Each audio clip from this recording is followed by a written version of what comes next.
El obispo de la diócesis de Celaya, Benjamín Castillo Plasencia, al referirse a la propuesta que hizo hace algunos días la presidenta de la Federación Nacional de Municipios de México y también alcaldesa de León, Bárbara Botello, para que se cobre predial a las iglesias, dijo que sería en bien de la comunidad, siempre y cuando la medida sea pareja para todos, tanto para las iglesias que son propiedad federal como las iglesias que están agrupadas a alguna asociación religiosa. Muchas iglesias, bueno, las que son propiedad federal, o sea, las que existían antes del 92, no pagan predial.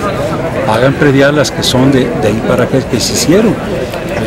¿Y qué opinión le merece? Propiedad de la asociación religiosa. Bueno, ojalá que fueran parejos en esto, porque eso es pues en cierto modo un bien de la comunidad. Y es que la dirigente de la FENAM en su propuesta establece que se reforme la Constitución para que se elimine la excepción de pago de impuesto predial a edificios públicos, aeropuertos, iglesias, por lo que los municipios dejan de percibir miles de millones de pesos. Cuadratín, Guanajuato, José Luis Campa.